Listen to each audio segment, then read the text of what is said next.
Hey everybody, what's up? Welcome to the Rosalie Elliott Show. We're all about music from around the world and psychology, and I'm excited to keep listening to Rush. I've been on this journey to explore their album Moving Pictures. It's perfect for you. She's like singing out of my soul. Sometimes we get lost in our own little world, but it's all so much bigger than we realize. Okay, so summarizing, Tom Sawyer, Red Barqueta, as some say I should say it, or Barchetta, YYZ, and Limelight. Camera Eye, and now on to Witch Hunt. So far, if I were to have to say, okay, there's definitely a red thread in this album, as we find with some, I would say, well, I obviously, since the album is called Moving Pictures and they're literally moving pictures, there's references here where there's sci-fi elements. In Red Barqueta, there's this idea of the way we perceive the world, what I found so profound in their song Camera Eye.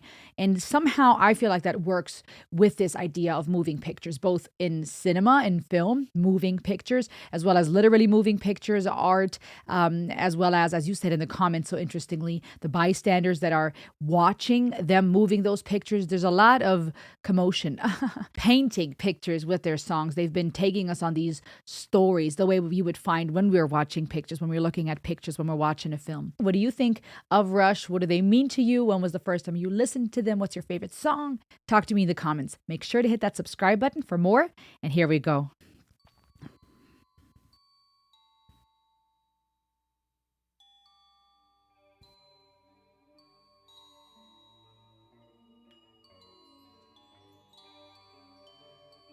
The bell ending and Camera Eye to now this chime-like intro.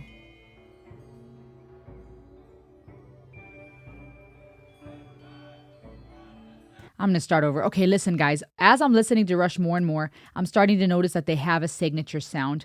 The guitar riffs that they play, some of these minor chords that they use, that they come in with, and overall just the energy and aura of their songs is a red thread. To now come into these chimes and bells in Witch Hunt, which does sound very eerie and very spell-like.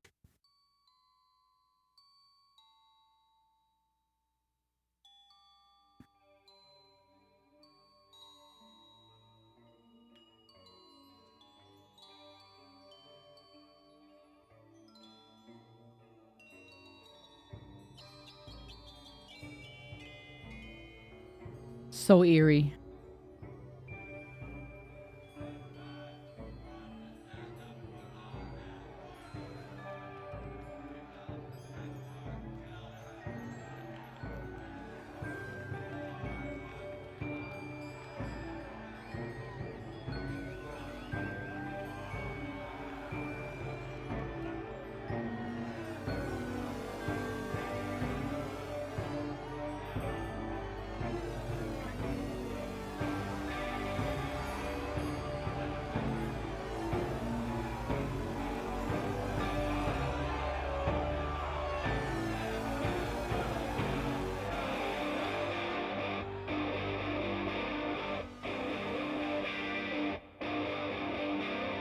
The night is black without a moon.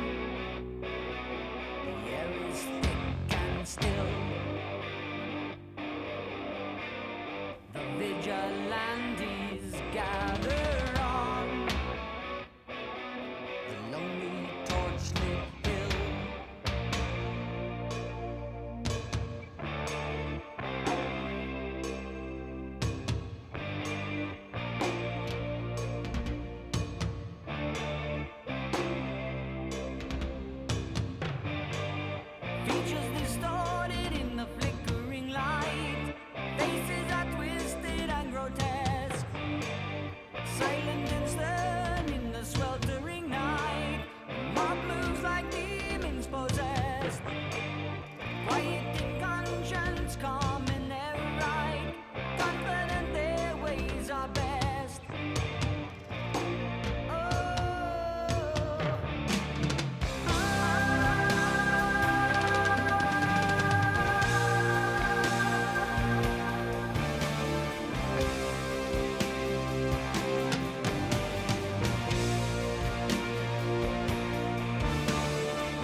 your shells.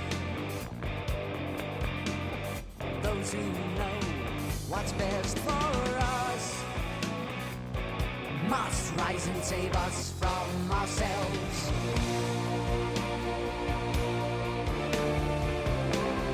Wow.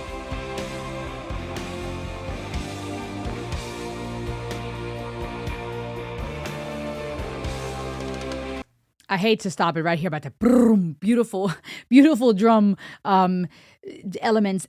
I want to pause real quick for a couple of reasons. For one, copyright. I don't want to get copywritten or blocked. So let me pause and really add to this. I want to comment on this, but also I don't want to lose my train of thought. And I won't say much because I'll summarize in the end. Wow. Wow. Again and again and again, I'm seeing how Rush, like I said earlier, has the signature style to them.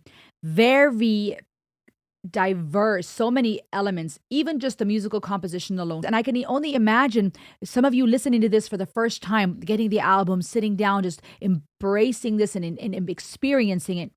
And it being mind-blowing because I feel like, and not saying this was the very first band to ever do this, but some of the things they were doing at the time were revolutionary. Some of these bands, we've sometimes take that for granted. We hear certain things, even details like a certain echo or certain synthesizers or certain effects on the voice. We may hear this nowadays and take that for granted. But back then, some of those things were pioneering in the music industry. Some of those things were brand new and new and unique to be able to hear something beyond an amazing live performance to now hearing these effects, hearing these elements and experimentally things being done with sound, with audio. There's poetry, there's provocation. They're provoking you to think. And that's what's so amazing. Let me keep listening.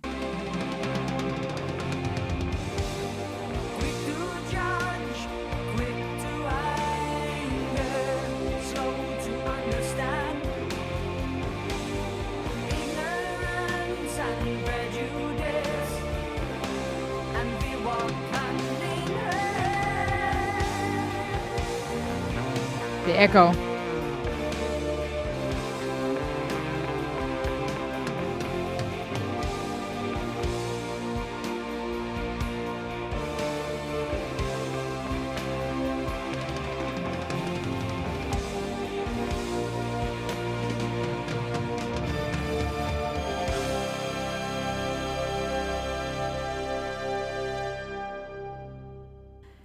You know what I find really cool and very also thought-provoking is that they bring in these elements of organ, even here in the end, fading out and with the organ. And a lot of times I personally associate organs with church.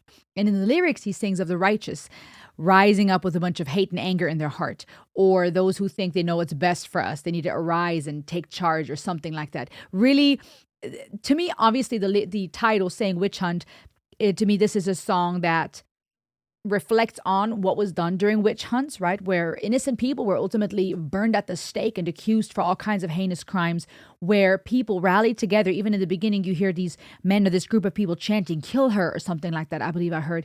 And it's, I think, a song that really reflects on the heinous crime of people feeling justified to burn others and claim them and condemn them as witches. And we know this in history was a big thing for a season in the Middle Ages that was heinous and horrendous, from women that were maybe, from what I understand, either midwives or women that were versed in herbal medicine and in nature and in those type of things that were deemed witches. And now we look back and we learn more and more about science and how a lot of people who know a lot of things that pertain to how various herbs and plants and things can benefit us and heal us, or how mixing something can have a healing benefit. That's knowledge is power. And it's crazy to me because back then, I think your average person may have demonized that for religious reasons. Oh, this is evil witchcraft, or they might have demonized it. I think, however, a lot of times this type of message of hate comes from the top. It can brew among your regular peasants, for lack of a better word, because it's something they don't know. They're afraid of the unknown, or it looks evil to them, or it doesn't fit in with what they've been taught. But I think a lot of times a message of demonizing a certain people group also comes from the top. Could be political agenda, could be a religious agenda, right? If people start realizing that they have power, that there's resources in nature to heal yourself, now they don't need the church anymore. Now they don't need the government or the politicians for certain things anymore. People can help themselves. And just as much as we had that back then, And people were accused of witchcraft, even though perhaps it was just, again, midwives and people that knew of herbs and that were in tune with nature. Nowadays, you have people that will speak up, in my opinion, about certain things, and they will be demonized, and they might not be burned at the stake, but they'll be canceled. Their entire income, their entire way of making living at risk of being destroyed. And they'll be silenced, or they'll be demonized, or they'll be presented in a certain way through the media. And I would argue that, again, we have the regular citizens and peasants who will demonize and scream, kill her, cancel him. But you also have a lot of this message coming from the top, because, again, if we learn that there's a lot of healing in nature, that there's things we can do to help ourselves, we need the government less. We need the pharma less.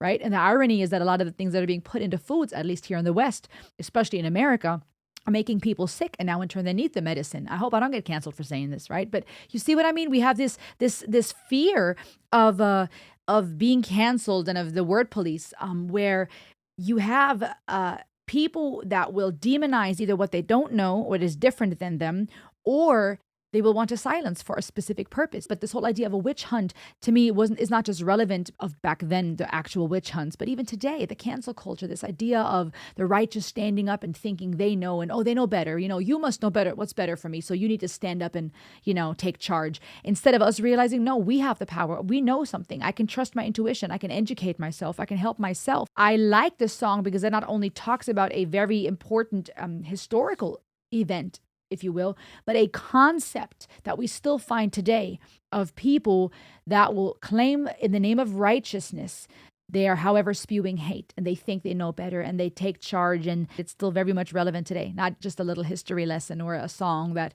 deals with what has been. The composition, again, the drums, the organ, the chimes in the beginning, very witch-like, very mystical, very eerie, some of those minor notes, some of the almost off-sounding elements of the composition fit very well.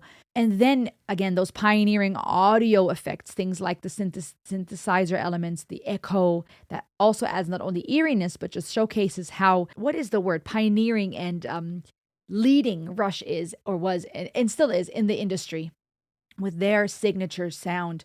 And then just want to say before I listen to the final track, what I'm loving so far is that every song on this album, to me, if we were to look at it through the idea of a moving picture in the sense of cinema and film, I feel like every song is a different genre.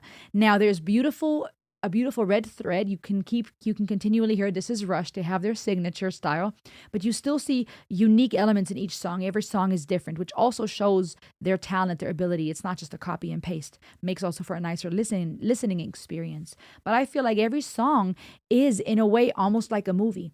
If we were to take each song and kind of put it into a different movie genre, a moving picture, right? I would feel like Tom Sawyer was more of your adventure movie or novel. You have Red Barqueta, which is very sci-fi and also adventurous, a little bit of that thriller. YYZ, that to me, what type of movie, what genre would that be? What type of moving picture? It's hard to place. That one was so complex, it just had my mind explode. Maybe kind of like your psychological thriller where you're not sure what's going on. Limelight, very thought-provoking in regards to people's desire for fame. Right, perhaps if we were to talk about a documentary on pop stars or some type of pop culture movie. The Camera Eye, more profound, the elements of poetry, a movie that's like the big city life. Witch Hunt, that I feel like even the title in itself makes me think of those, what is the word, fantasy movies. And now Vital Signs, I don't know. But if I were to think of moving pictures in a cinematic way, I feel like each song represents its own genre of a moving picture. And the same goes with actual pictures, not just cinema and film, moving pictures. There's so many moving parts. There's so many things that we can see if we actually pay attention. And that goes for every song, a different. Just like when we look at art and pictures, we can perceive something. You'll notice something I didn't, right? Or it'll mean something different to you than it does to me. And in the same sense, these songs, I feel like they hone in on various topics that if we were to listen carefully, we can pull something out, right? What I pull out of Limelight is more of a humbling psychological confrontation with the human mind and desire for fame and to be in the limelight, but also the suffering that comes with that. You might pull something completely different out of it, right? The way that YYZ humbled, or YYZ humbled me. And it just took me on this ride where I just need to experience versus trying to analyze. To you, again, it may have meant something different. The camera eye, every song in this album will have different impressions, leave different impressions on us, just like when we're looking at pictures and pictures are moving around us. So without getting too philosophical or poetic for that matter, I like how there are those elements that fit so well with the title of this album.